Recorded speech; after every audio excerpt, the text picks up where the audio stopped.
इधर से थोड़ा कर लेना और फ्रंटल में एक दो होता है या तो लास्ट मूव करके बैक करके जैसे ये ब्लॉक दिखा देना, ये ब्लॉक साइड ब्लॉक अवॉइड कर देना, कंप्लीट ब्लैक अपने पीछे बोल देना साइड ये वाला ब्लॉक ले लो, ये वाला ओके, वो थोड़ा आ जाएगा ना, हम लोग भी आ जाते हैं। कोई बात नहीं, तो मैं राइट साइड से। हाँ बस बस इनका पूरा कंप्लीट बैक ये सब ले लेना, इधर का पूरा।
May I request the panelists to take the stage?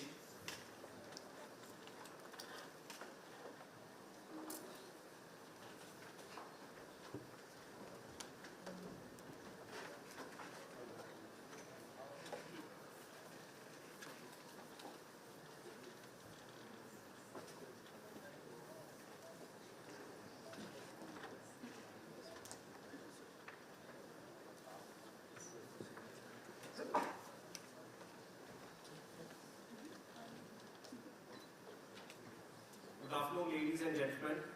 I am Lieutenant Commander Ishant Panwar from the Naval Innovation and Indigenization Organization, or DNIIO. I, on behalf of the Indian Navy, welcome you all to the Naval Seminar on the theme Arming for Tomorrow, Envisioning the Manned-Unmanned Force Mix for Armed Forces.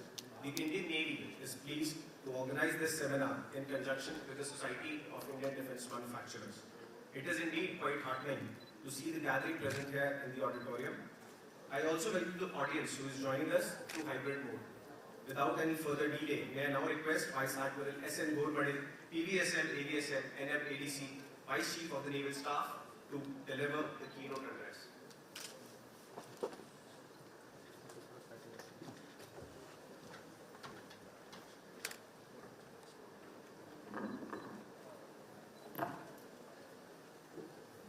Lieutenant General Thandare, Principal Advisor, Modi, Rear Admiral Mary McCarty, Assistant Chief of Naval Staff, Staff Requirements, Dr. Peter Layton, author of Algorithmic Warfare,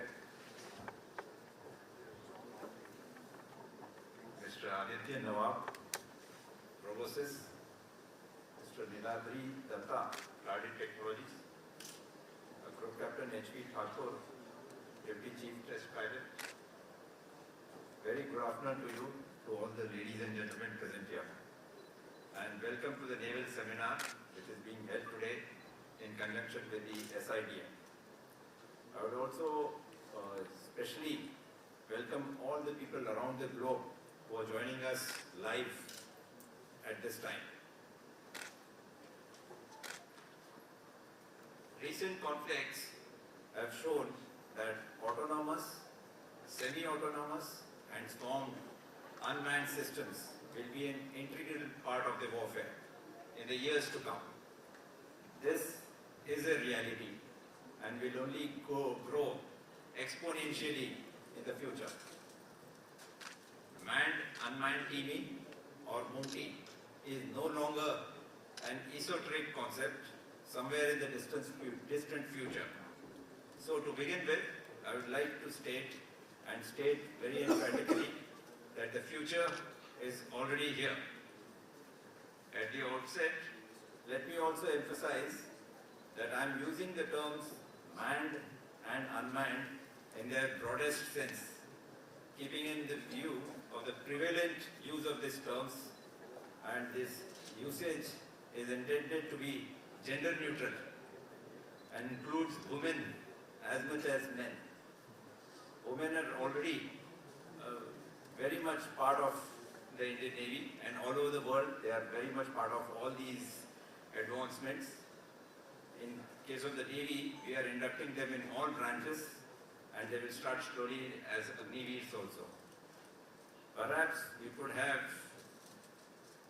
crewed, that is CREWED, crewed and uncrewed teaming, that may be more appropriate. The Indian Navy realizes that the nature of warfare is changing. We have already started inducting unmanned systems of various kinds. A dedicated unmanned squadron has already been established, and in addition to the multiple existing squadrons which were operating various types of drones.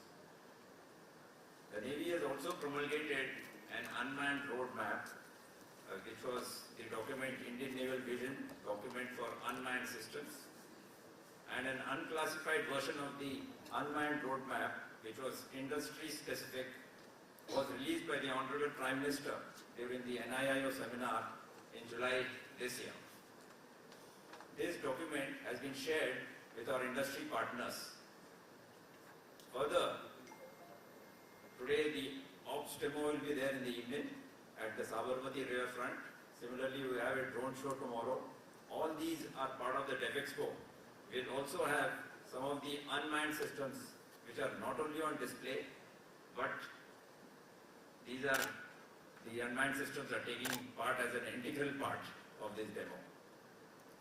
A number of challenges which were launched under the sprint or supporting and pole vaulting in R&D through IDEX, NIIO and TDAC. This was an initiative of Indian Navy related to autonomous systems. It may therefore be seen that the Navy is very much cognizant of the changes that are taking place and is also undertaking proactive steps to ensure that we keep pace with the ongoing changes.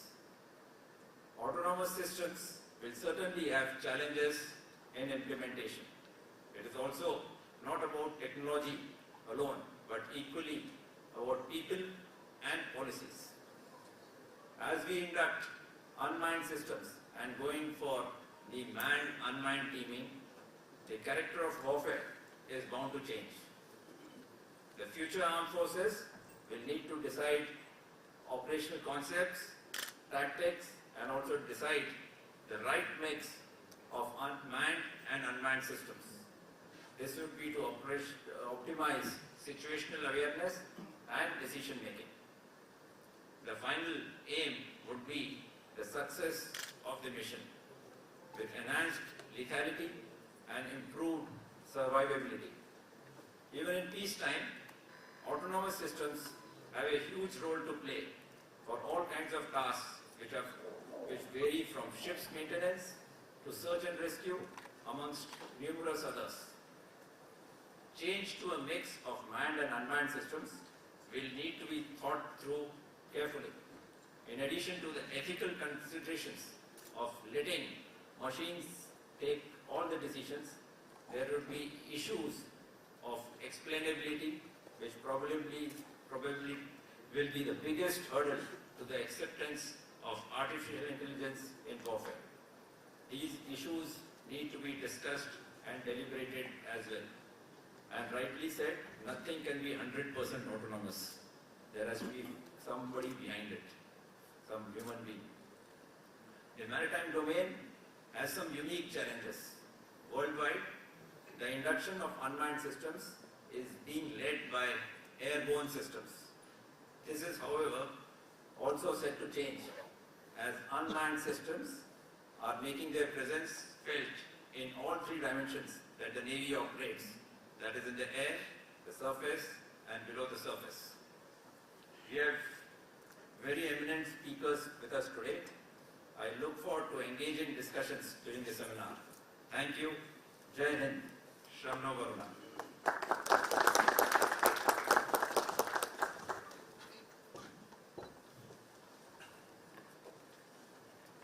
May I now call upon Lieutenant General E.G. Khandare, PVSM, AVSM, SM retired, Principal Advisor to the Ministry of Defence, to deliver the special address.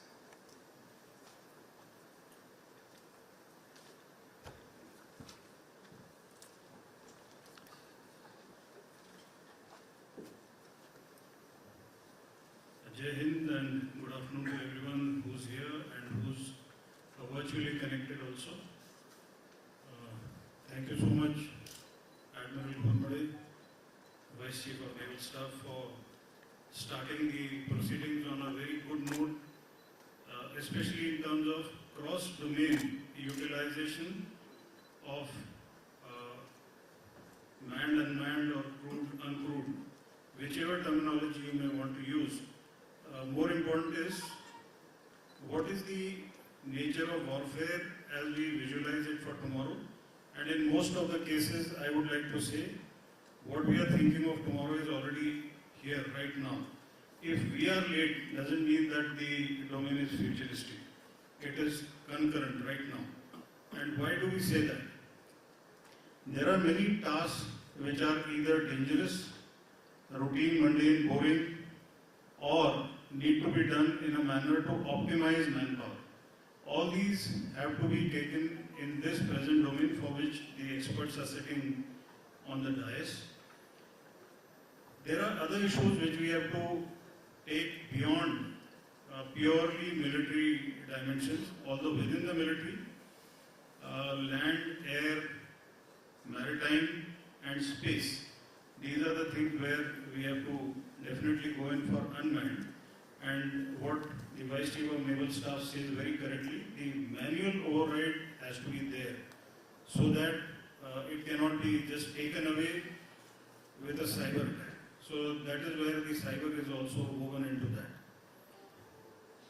Now if we are to look at the business opportunities, and that is what many of you are looking at, unless there are scales of consumption, scales of usage, no businessman would like to enter that.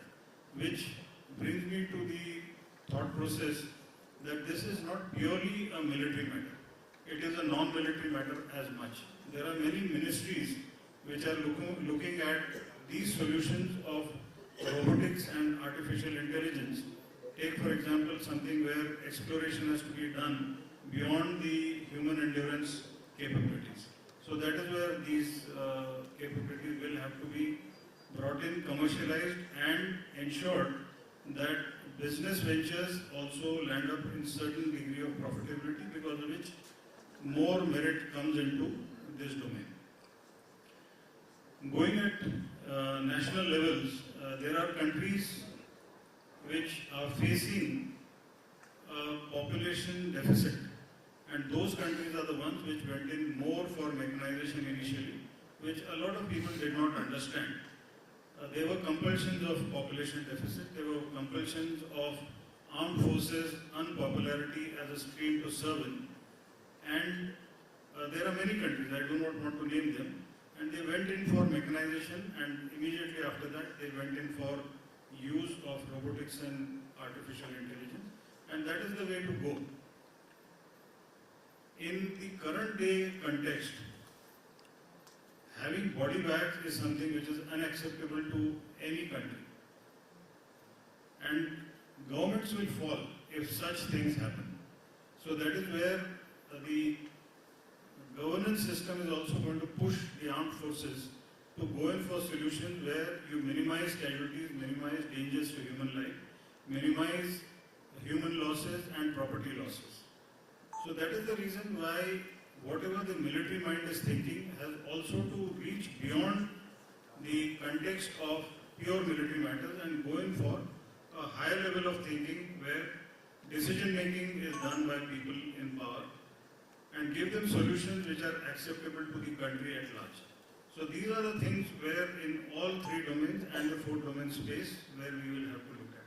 Today morning while I was going through the exhibition stalls and I was interacting with the scientists, I had to actually keep brainstorming with them to make them understand that technology purely is not the answer, the application for the end user is more important. So if we are talking of manned-unmanned combination, it is the military mind which is saying that unmanned should lead and manned should follow so that everything is known well in advance before the crisis gets created. But for a scientist to imagine that is a little bit difficult.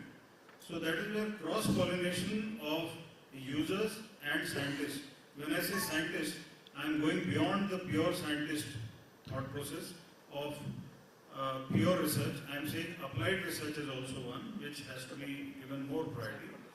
And we have to form joint teams. So while a lot of people are talking of integration and jointness, this is the first place where we have to go joint with the designer, developer, production agency and the user. At the right place, unless the user interface is done, right from the conception till the production and then subsequent product improvement as well as product upgrades. So those are the issues which I think we all will have to put our heart and soul into it. And unless we put in a team effort, the concept and utilization of this brilliant thought process will remain only theoretical. And I think it is high time that pure research gets translated into applied research, and it is going to help everyone on the face of this earth. I do not want to stand between you and the learned people on the stage. Let me tell you that all the people who are on the stage have done a fantastic job so far. I would like to compliment Indian Navy for being first of the starter block. They have been leading in terms of indigenization, automation, mechanization. They have been at the forefront, applying their minds as to what makes their job more interesting, more easy, economical and futuristic. So my compliments to the Chief of the Naval Staff, the Vice Chief of the Naval Staff, Vineet McCarthy here, Arun Golaya. These people have been doing a wonderful job. There are many more who are behind the scene, but let me be quite frank and candid and say publicly, I want to applaud you. Please give them a big hand.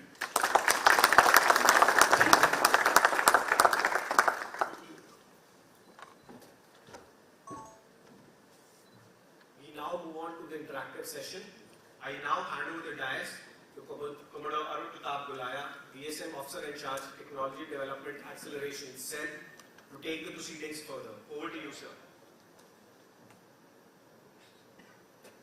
Thank you very much. Can you hear me at the back? Can you hear me? Yes, thank you very much. I think we are running slightly behind time, so I will not give the introduction to all the speakers. As you said, most of them are actually quite well known. We'll start off with a talk by Dr. Peter Layton, who is joining us online, and anybody who's been talking about algorithmic warfare actually certainly needs no introduction. Dr. Peter Layton does not need an introduction. He is the author of the book Algorithmic Warfare. And I am given to understand he's now working on his second book, which he's co-authoring, which is titled, if I'm not wrong, Warfare in the Robotic Era. Is that correct? Dr. Peter Layton, are you, can you hear us? I can certainly hear you, and that is right. Although it is taking somewhat longer than I wished to. It's a pleasure interacting with you again, sir, and we keep seem to be meeting whenever there's a seminar on this topic. You are the authority, the floor is yours, sir. I would request you to just give a brief introduction to algorithmic warfare per se, and thereafter we'll have further discussions and other speakers to follow. Thank you very much for inviting me. Algorithms are the sequence of instruction tools that machines use to solve problems. Algorithms transform inputs and outputs into such a fundamental to modern digital technology, and in particular today's artificial intelligence. This means that the algorithms that make AI with them are also becoming the conceptual and technical foundations for future warfighting.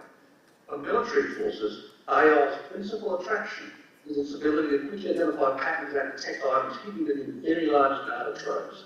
AI will make it much easier to detect, localise and identify targets across battlespace. Hiding on the future AI-enabled battlefield will be increasingly difficult. However, AI is not perfect. It has well-known problems of being able to be fooled, in being brittle, being unable to transfer knowledge going from one task to another, and being dependent on data. The difficulties with AI are such that for practical purposes, AI must be teamed with humans. The upside to this is that the strengths of AI can counterbalance the weaknesses in human cognition and vice versa. Human strengths offset AI shortcomings. If this path is not followed, it is inherently uncertain what, for example, a solid AI-guided weapon may attack. It could be apartment blocks as Russian missiles and drones do. This is both useless and wasteful from a military viewpoint and against the laws of war. Good tactics, techniques and procedures will be as important with AI-enabled systems as they are when using today's automated systems. AI is a general-purpose technology, becoming all pervasive across society, not reached through the ubiquitous smartphone. In the same way, AI will infuse military machines and enable the battle space. This infusion and enabling is for a specific purpose, and as ex-US Defence Secretary Robert Work said, the reason to pursue AI is to pursue autonomy. There are two basic forms of autonomy: autonomy at rest systems, including intelligence support systems, predictive maintenance tools, image recognition solutions, and command and control support. Autonomy in motion systems include autonomous weapons, platforms, and robots. AI's general purpose nature means machines using AI are likely to be initially employed with the existing operational level thinking. In the short to medium term, AI will enable the battlefield, not remake it. In buzzword terms, AI's warfare utility is in find and fool. AI with its machine learning is excellent at finding items hidden within a high-clutter background. In this role, AI is better than humans and tremendously faster. On the other hand, AI can be filled through various means. AI's great finding capabilities lack robustness. AI's find abilities further provide mobile systems a new level of autonomy. The AI can analyse its surroundings to discern important operating data. This means that both the find and fill tasks can be undertaken using mobile and at-rest AI-enabled systems, featuring varying levels of autonomy. AI can bring to modern warfighting enhanced sensors, improved kinetic and non-kinetic systems, more convincing perception techniques, and a wide array of ways to confuse. However, AI is not a standalone actor, rather it works in combination with numerous other digital technologies. It provides a form of technology, rather a form of cognition to these. Let's now move briefly to discuss defensive operations. In these, a large number of low-cost Internet of Things sensors using edge computing could be placed in the optimum land, sea, airspace and cyber locations across the territory which an attack may come. From these sensors, a deep understanding could be gained of various terrain, sea conditions, physical environment and local virtual setting. Having this background data accelerates AI's detection of changes and in particular the movement of military forces across it. The fixed and mobile Internet of Things sensors are then connected into a robust cloud to reliably feed data back into remote command support systems. The command system's well-trained AI can very rapidly filter out the important information from the background clutter. Using this AI can then forecast adverse reactions and predict optimum own force employment and its combat effectiveness. Hostile forces geolocated by AI can, after approval by human commanders, be quickly engaged using indirect fire, including mobile long-range guns, missiles, or attack drones. Such an approach to engage closer view targets, the key issue being data of the targets and the availability of civil range firepower. The result is that the defended territory quickly becomes a no-go zone. To support the full function, unmanned vehicles could be deployed across battlespace with a variety of electronic systems suitable for counterintelligence surveillance, reconnaissance tasks. The intent is to defeat the adversary's AI firing capabilities. Made mobile through AI, these unmanned vehicles will be harder for enemies to destroy than fixed jammers would be. Moreover, mobile unmanned vehicles can be sent close to approaching hostile forces to maximise jamming effectiveness. Such vehicles can also play a key role in deception, creating a false and misleading impression of the battlefield of the adversary. Let's shift to think about offensive operations. An attacker can choose the location and timing of the assault. Accordingly, large numbers of unmanned vehicles can be massed in space and time so as to break through a point with the defender's close battle zone. Given the defender must cover a large front, an attacker can fight attrition battles using semi-expendable, or attributable as they say now, unmanned vehicles should create an opening that forces following on can exploit. This penetration can now be by numerous small, fast moving units employing unmanned vehicles and integrated systems with each other and the command control system. Given both AI and humans have complementary strengths and weaknesses, each swarm unit is a human machine team of varying size and capabilities. These units could mass, exchange targeting data, swarm, and then attack using their diverse capabilities.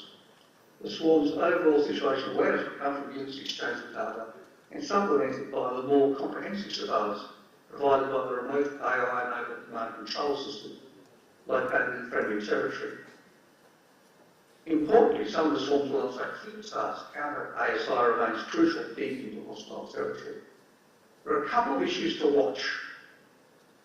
Firstly, AI systems using neural networks and deep learning have now achieved a level of performance beyond that of humans in tasks involving image classification, speech recognition and gameplay. However, a major issue with AI using deep learning is low explainability. Deep learning works and works well, but no one's too sure why or how. Explainable AI will be essential if we'll start to understand, trust and use AI-enabled systems effectively. Again, good TTPs will be key.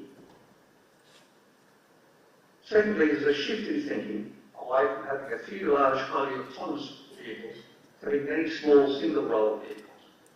This means the near to medium-term future looks like platforms gradually between motherships, controlling nearby unmanned swarms of many types, undertaking many combat and combat-enabled functions. Platforms will move to take on the combat support tasks needed to keep their unmanned vehicle swarms operating. Unmanned vehicles may become the driving force structures and overthrow the central place of platforms. And there's already been said much sooner than we might think. Thank you very much. I look forward to your questions later.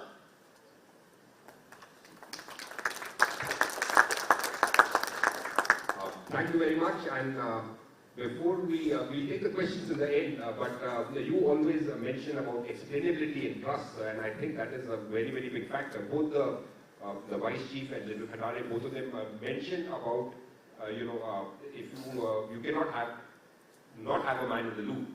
So before we go on to the teaming part of it, we have with us Mr. Niladri Datta, who, though he's the CEO of Target, he deals with AI, but I think you do have concerns about letting the machines take decisions. So to begin with, would you like to cover that aspect? Yeah, you came to the right point, Commander Golaya. It's like all about a human-machine trust. And here we are talking about an AI. Honestly speaking, like as I am representing the industrial side of it, 2016 when we started working on the AI, I never thought that there will be a day where I'll be talking AI in the future warfare. Because that's one of the most critical things today on the current affairs which has come in, like Ukraine and the Russian war. We are seeing that how the things are going. AI can make definitely a major difference into that area, but as said, that human machine trust is a very important thing. There has to be a limit of using of the AI, in certain areas, but then AI can bring an enormous amount of change, exactly how the human can making decisions, how they basically go ahead and start implementing their strategies and the tactics based on multiple different kind of observations which happens, which can be even governing or which can be even influencing. Did that answer it? Yeah, the last time when we were having a discussion on this, there's a point which you brought up which was very interesting, that when machine learning comes in, different machines learn different ways. It's like a child who's learning, so depending on how they've been trained. So the same thing, it's a black box, which can't explain how it's doing it, but the way the thing has been done, it might actually behave differently. So, do you have any views on that, or? Yeah, of course. It's the way the machines are trained. It is something like, definitely in the AI, the first thing what we need is a great amount of patience. Because, as a human, I take 25 years to get that credibility to come and basically join the industry. We cannot expect an AI, a machine, to do a wonder in 1 year. So it needs a great amount of patience. It needs a kind of adaptability. And the most important thing over here, Commodore Golaya, is the knowledge. The computer needs to be fed with that kind of a knowledge, needs to be connected to every node. Like, take an example. Today, like, we completed one of the first trials, that is like at the simulation level, which we started with Indian Navy way back in 2018. That's understanding the ship's structural health. Now, understanding the ship's structural health with AI is not that a very simple thing, because the ship is an enormous structure. The people, those who are not connected with the domain, as you said correctly, that human-machine trust and the machine training can only happen correctly if there is a perfect domain understanding and a connection is there. So you look at the ship, it's an enormous structure. It's going through the humongous amount of stress.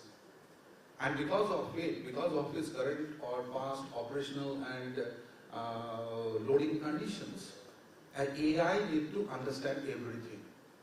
Trust me, if you come from the shipping domain, like the naval, the entire marine industry and the naval industry, you look into it, is like a designer of a ship do not know the S curve of a ship the moment the ship is floated in the water. And that's one of the areas which is actually creating the major stress and the possibilities. Understanding how the hydrodynamics are behaving, understanding how the stresses are getting distributed between his entire structure, the member elements, the stiffeners, and the AI comes in over there with so much of understanding. So the knowledge is very important. Yes, and you actually said the thing correctly for the next. I would request Mr. Aditya Nawab, who is the CEO and founder of Robusys, because we've been talking about AI, but there's some, I think it was mentioned again in the keynote address that unlike the maritime domain, it's the aviation, the drones which have picked up much more. So can I request you to give your views, because you are primarily unmanned maritime company. So could you give your views about the peculiarities of the maritime domain and why it has possibly not picked up as much as it has in other things, though it's changing. But there's certain peculiarities. So can I request you to cover that? Yeah, can you guys hear me? So I think it is fascinating to learn about how explainability, AI, and the challenges actually come into the picture.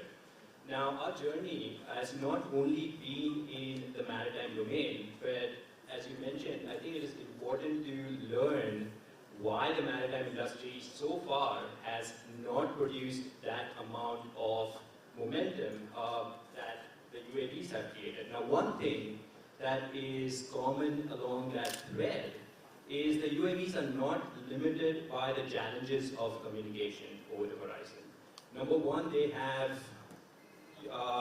the UAVs can be controlled, they have the range to be controlled, and that dimension is very critical, especially in the maritime domain. Because if you look at the operations to be done over the horizon, right now the unmanned systems or unmanned surface vessels in the maritime domain are limited by its range. Now those things are changing. The second thing is we mentioned about the exploratory behaviors. Now, there are two kinds. One is the command and control centric, where you have the ability of your unmanned system to be controlled from a remote station. The second one is exploratory. Now you talk about space robots, right? They do not have any kind of a GPS location. They have missions, and they are more on the exploratory sense. Now you bring that in the maritime domain, because the other challenge over here is that your sensors that are used for the ground vehicles are not as useful in the maritime domain.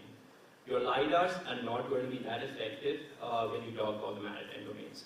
And the rules, humans are very much good at making judgments, whereas machines love to follow rules. The rules are not consistent. For example, AI. We cannot train our systems based on the data which is 20 years old, for example. Because rules have changed, we do not know what is the context of what that AI black box is making a decision. And hence, when we talk about engaging with AI modules in the maritime domain, we need to think about what kind of challenges persist in terms of the regulations. For example, collision regulations. On the road, for example, in the ground vehicle systems, there is a specific, you can see the lanes, you can see and visualize, and the sensors do work. In maritime domain, that's a completely different story as well. So those kind of challenges are persistent in the maritime domain. And secondly, the accessibility to remotely fix problems. We cannot just send, these vessels are hundreds and thousands of nautical miles away, and they need, if there is some problem, you need a man in the loop to actually go and visualize and see the problem and fix the problem. So that is where, I guess, the man-unmanned teaming comes and becomes even more important, and the decision-making process becomes a critical aspect of this. So those are the challenges that we see from the maritime domain, specifically in using unmanned surface vessels. So, yeah. And the paradox which of course everybody is aware of, and it's always said that what is very easy for a human is very difficult for a machine, and vice versa.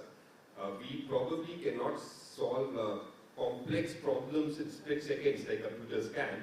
On the other hand, a 2-year-old child will possibly be able to walk down the stage without falling. A machine would find it very difficult to do that. So what's easy for us is difficult for the machines, and the other way around. This just is aside, but before we move on to, so we've discussed the problems, we've discussed various viewpoints. So now I'll move on to Group Captain Thakur, who again I think needs no introduction, the Chief Test Pilot at HAL. He's the one who has been working on actually making the system. So we're moving now from the theory to the actual systems which are being made at HAL for the Loyal Wingmen, the CATs. So could you tell us a bit about what systems are there and how you're going about it? So I'll first of all let me clarify where I come from. I don't trust AI. Like many Faujis, I don't trust AI. I love machines, but I don't love the decisions that they take. So we're in combat, and the machine does something entirely different from what has been briefed to it. But it does invariably get to the aim of shooting down the guy who I wanted to shoot down.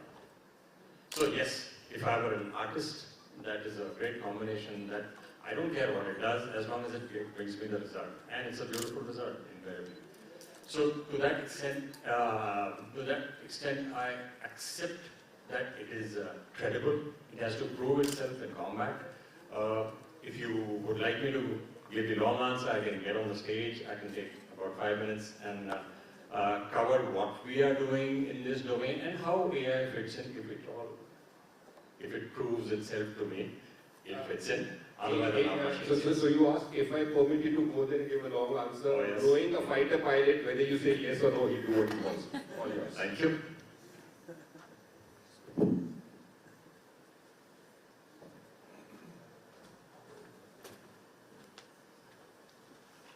So I'll take you a little up and away from what we've been discussing to put real combat into your head. So I'll discuss more about air power, air combat, dogfighting. Maybe back in the day I've been in a few dogfights, but I'm a little stressed and anxious today because the moderator has shared the YouTube link for this to my wife and to my classmates who are sitting having chips and beer and watching us. So imagine you're doing a dogfight and you're being watched. And with 9 Gs you turn towards the right and your wife says, no, not that direction, you have to go there. So there you are. Manned combat is not manned anymore, it's more than that. Let's loosen the collars a little. I'll show you a short video of the beginning of a war game and I'll tell you what we are really doing to get there, where everybody is talking about technologies, where they all coalesce and become a product. Let's take a short peep into that and for the video, please.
So now you know why he doesn't trust machines. There you are.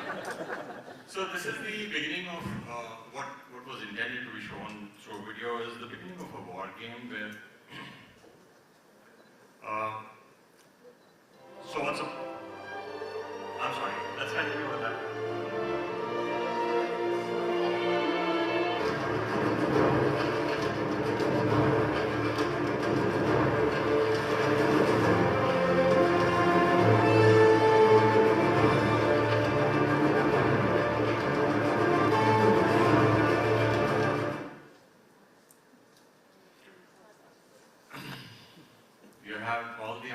Right in front of you. I don't need to conclude for you. You need to decide whether you trust fighter pilots or you trust it. Why do you have a feeling that that was intentional? I somehow get this feeling that it was intended that way. No, Murphy can always try. So why did you just describe what you were planning to do? All right. So what you saw in a very short 5-second clip is an unmanned combat aerial vehicle, which is obviously meant to eventually make us jobless, but will basically replace manned crewed fighters, and it will be fighting the wars for the pilots who will be sitting on the ground and controlling them. Okay, so they will be fighting the wars. It's not easy to replace a fighter pilot who's like a Formula 1 driver. If you just can't get on the racetrack and start winning races. So I think many people who are in the air and fighting with each other are like that. They're very, very, very skillful, and it'll take a while for machines to get there. But under supervision, they can perform some miracles. So this is where we are. We are at the cusp of a transition where we haven't yet reached to unmanned combat. That means lots of drones fighting against another set of lots of drones against a country who we don't like very much. And we are not just there, and no one is. So we will take a long while to reach there. In the interim, there is the set of highly skilled operators, and there are these machines who will have adequate intelligence to walk a bit, to fly a bit, and to shoot when they are told to. That's it. So how is a conventional war game, or the war game of yesterday, how was it played? The most basic situation is that two fighter aircraft from the are intruding into your enemy territory. You know they are intruding, So you sprint to your aircraft, you fly down to that site which is 150 miles from your base. You take them on, you pluck the strike. As they turn away or they dispense their bombs or whatever else they were carrying, you have disrupted their move into your territory towards the intended objective. This is the way combat has been fought. Air combat has been fought. 2 aircraft versus 2 aircraft is a very basic situation. Now, while you do this combat, you may have stopped them, you may even shoot down one of their aircraft. You may suffer a loss. You may have one aircraft going down. A very wise Air Force, like in the Indian context, would decide and take a call very quickly that this generation of aircraft are not adequately superior to hold them off without losses. Therefore, they move to a 4.5 generation fighter or something like that. And they'll quickly bring in some 4.5 generation. Within no time, the adversary will also do that. We'll have 4.5 generation aircraft. So we'd say, no, now we need to move to the 5th generation and the adversary eventually will catch up. This is a very expensive arms race. Number one, people can't afford it, but fighter pilots don't care if it's not affordable. The problem is that the transition period from a generation or half a generation to another is quite long. The future of warfare is all about compressing timelines. Yes, that too. So the problem is, I'm going to take only 1 minute, that we need to be on the right side of the curve, which we are not presently. What we need to do is knock off half the force. You take 1 fighter and you take 3 or 4 unmanned fighters, uncrewed fighters, along with this fighter. You distribute your sensors, distribute your weapons, and distribute your intelligence in such a way that you can overpower 2 of their manned fighters very, very quickly and effectively. That is all about manned-unmanned teaming of today. It does not require too much of AI, or maybe it does, I don't care. As long as I can supervise it and make sure that they do the task that I need them to do, it will happen over the next 10 to 15 years, and thereafter we move to completely unmanned combat. That's the long and short of it. Thank you for giving me the time and sorry, short. Thank you. Thank you. And as I said, I think we started late and we are slightly behind time. So we will take on a few questions. But before we take on the questions from the audience, how many of you watched the Alpha Dogfight live? Who all were, I think Indian Standard Time, it happened at 2 o'clock at night, so who all were watching it? The human versus the AI, the 4 dogfights, and I think it was 4-0, the human lost. But the most interesting thing was that the pilot who was, actually the US Air Force which did it, and the last time the pilot says that I've been watching how the machine is working and I've learned a lot from that. So I found that very interesting that this is the machine learning how the humans think. The human says that I've been watching this machine and I've learned a lot from that. So that was something which I found very interesting. But we'll take on very quickly just 1 or 2 questions maybe, and as I said, we are slightly behind time. Are there any questions from the audience? You could please indicate whom your question is addressed to if you are asking a specific panelist. The gentleman over there, sir. Please introduce yourself and then go ahead and ask the question. Thank you. I was looking for a mic. My name is Mahadevan Shankar. Managed to fly all the way from Australia. So I'm the national convener in the Australia-India Chamber of Commerce. We are driving a lot of defense initiatives. What I was hearing from you all and also the wonderful professor who's somewhere online, I'm trying to understand what's the scope ahead for the Australia-India collaboration, especially in the maritime domain. Because another hat I wear is as an adjunct fellow of the National Maritime Foundation. And we're trying to work on developing technology collaborations between India and Australia. And the USV's concept that you said in artificial intelligence, especially trying to develop the A2AD concepts and capabilities. Would you like to, either of you is open, would any of you want to throw some ideas as to where and how far it can go? And also the potential for space collaboration, because obviously Australia is now beginning to warm up and look with work with India tremendously in the space part of things. Thank you.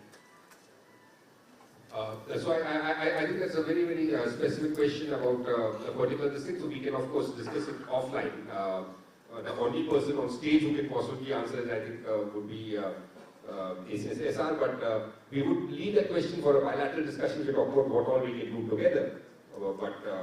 That's a separate thing. Any question about the specific? Yes, sir. So basically, I think Aditya had pointed out certain, some reasons that the technology is not really, or the naval on the naval side, vis-a-vis the drones, why the innovations are not so rampant. So my question is, like you talked about the lidar not working in the sea, or whether the geolocation part and other things. So why aren't these problems being posed to startups, and why aren't the startups with which are newer in nature being given opportunities in this sector to be able to solve these problems that are there? So because the IDEX is there, it is there, but I think there is a mindset take companies which are already well established and which have a precedence of 1-2 years to be taken into this.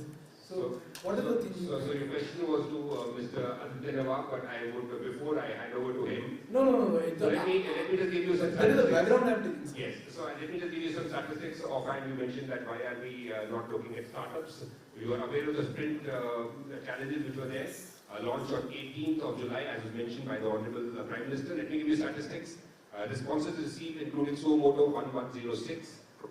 Firms identified as winners already 118. Out of them, 100 firms who have not worked with the defense before. So we have more than 100 startups, and quite a few, in fact, of them are here. Yes, and I can see everybody raising their hands. So there are startups who are doing an amazing amount of work, including in the field which you have mentioned. I'll hand over to Mr. Nawab, but I think you also were one of the winners of, isn't it, of the Sprint Challenge? Yes. So a number of firms are there, the problems are known, we are working at it. So my problem is a little more specific, not to Mr. Aditya. I think he's doing a brilliant job. So my thing is more on the side that, there are startups that are definitely there. But sir, even our company has been bidding for, the Sprint Challenge, for example. And this, we don't have an idea whether we are in or out, or what is the reason, or how we should course correct our approach to be able to get in there. But we know we have technological greatness to be able to solve the problems that are there. But I don't think we get the opportunity to be there, sir. So how do we solve this problem? What I'm trying to address.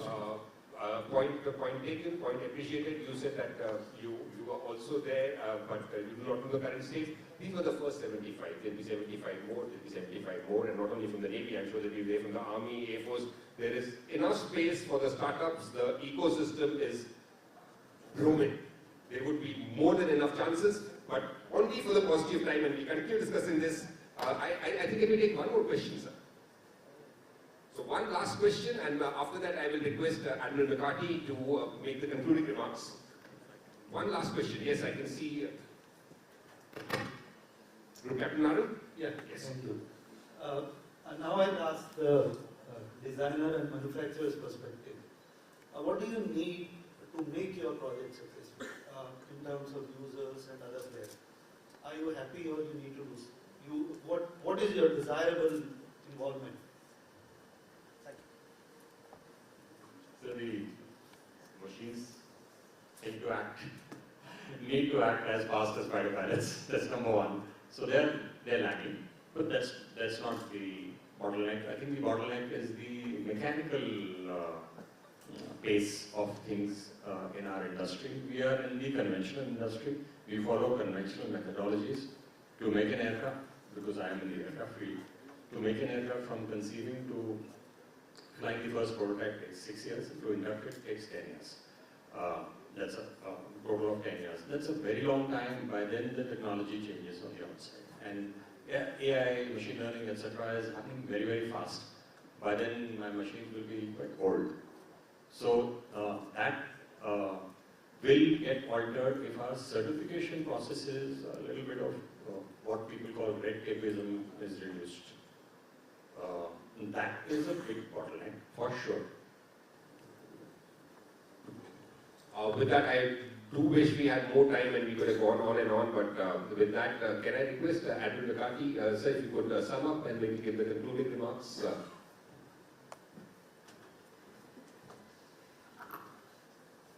So, as far as summing up is concerned, I don't think this topic can be summed up. The question-answer session and the discussion itself was an indication that this is the beginning and this is going to go on for a very long time. So I don't think I'll make any attempt to sum it up, but I would say a few thoughts on what the discussion has come as a concluding remark. And if we see today's discussion itself, and this is a very small slice of the overall aspect of unmanned, manned teaming, etc., is there is from the beginning, from what Vice Chief spoke to General Khandare, all the speakers spoke, Peter Layton also spoke about it, and question-answer session. One thing is very clear: we are talking about mix of manned, unmanned force mix. So this is what essentially it is means that we are talking about the mix between machine and the humans. And there are so many dimensions of this mix that we need to understand. Firstly, this aspect that there are so many dimensions.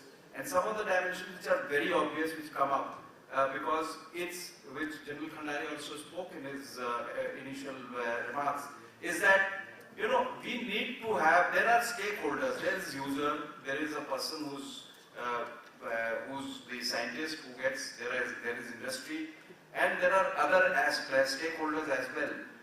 What is the mix between there, and how do we go forward from where we have started, understanding each other's perspective? So this mix between human and machine and the understanding of each other is on many dimensions, and this needs to be progressed.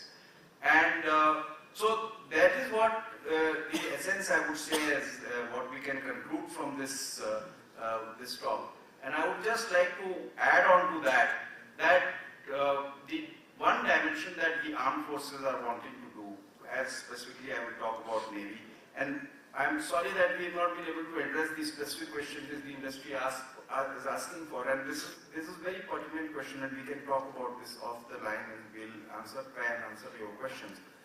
But this is what something is the issue which needs to be addressed. We need to take stakeholders' consideration, their concern. Then only we can move forward. And Navy has made some effort in this direction. Vice Chief mentioned in his opening remarks that we have firstly made an unmanned roadmap. This is available online. Prime Minister had launched it on 18th of July. It's available. You can apply for it. General Khandare also mentioned about the fact that how does the industry go about it if you don't know what do you want, how much numbers you want, what is the kind of capability you want. So that's one part of it. We have made a beginning, and we are ready to extend this aspects further. You can get the unmanned roadmap, and you can get into discussion with us. Now, the next part of it is that, as I mentioned, that there are so many dimensions of this force, man and man mix for the force for the future, that it doesn't stop here, because eventually, and as Captain Thakur also mentioned, that the machine is very good at doing the last eventual aim, that if you ask him to destroy the target, it will destroy it. And it will probably not listen to the instructions properly, the way we are supposed to be doing it. And both are important, and especially for armed forces, it is very important to destroy the target the way we want to, because we may not want to destroy the target immediately. There is a process that we want it to go through.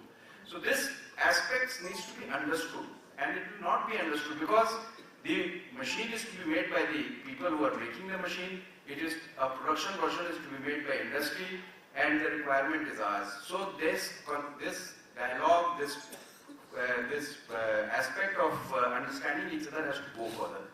And I'm happy standing in Gujarat, Ahmedabad, that as far as Navy is concerned, our nucleus for this process is in Porbandar.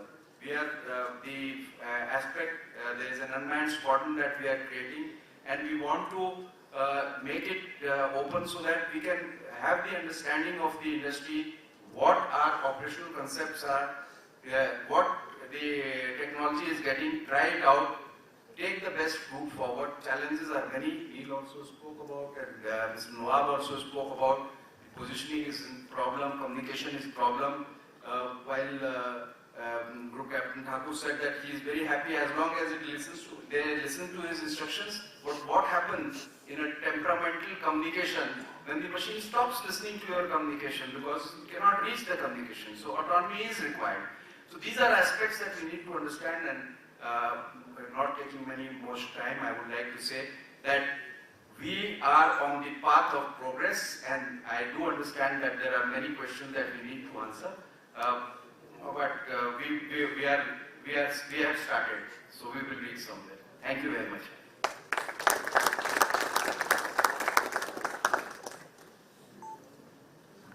May I now call upon Mr. Sunil Mishra, Director General SITM, for the vote of thanks.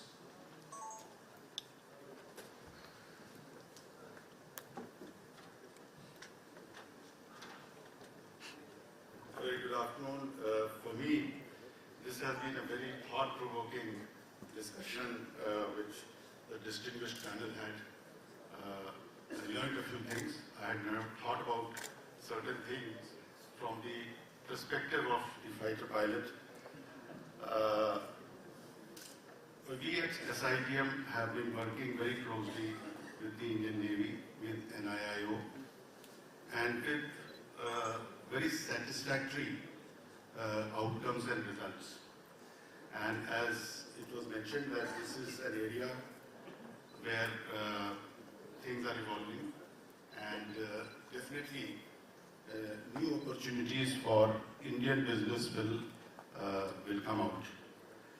So from the industry perspective, we are very keen to partner further with the Indian Navy and NIIO on this subject, and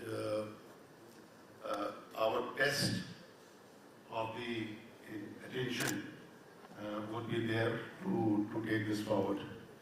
I thank Vice Admiral Kormale, Lieutenant General Adare, and the very distinguished panel for your time here today with the industry and with other stakeholders, and would not stand in between this very thought-provoking discussion and now the lunch. And thank you very much for giving this opportunity with the Indian Navy. Thank you.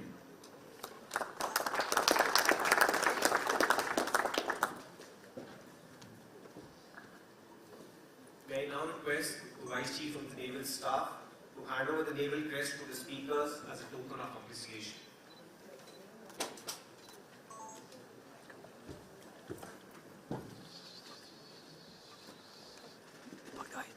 Lieutenant General E.G. Khandare.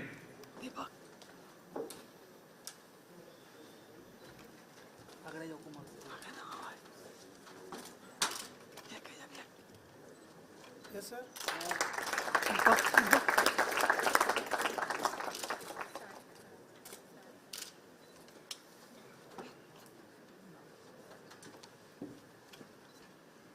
Group Captain H.D. Thakur.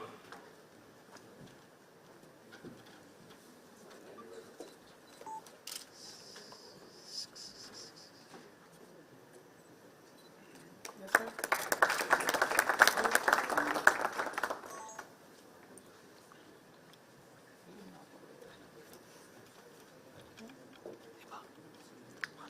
Mr. Aditya Nawab.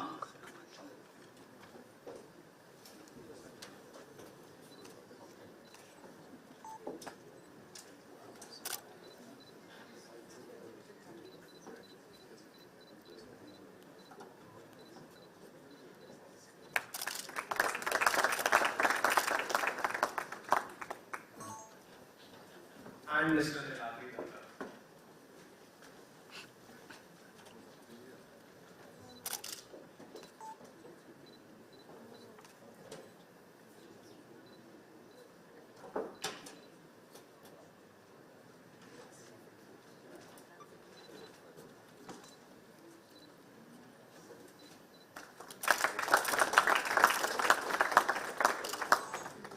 you, sir. May I now request all the speakers for a group photograph? Dr. Peter Layton, your press would have to be sent by snail mail. There's certain things which science will have.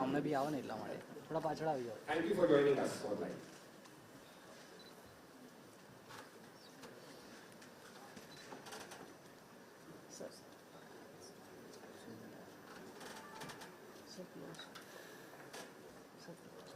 So close. Yes.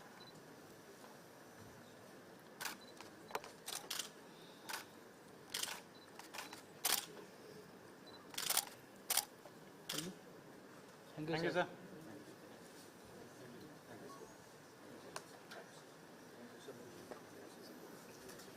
With this, we come to the end of the seminar. I once again thank all of you for participating. Shankar Varna.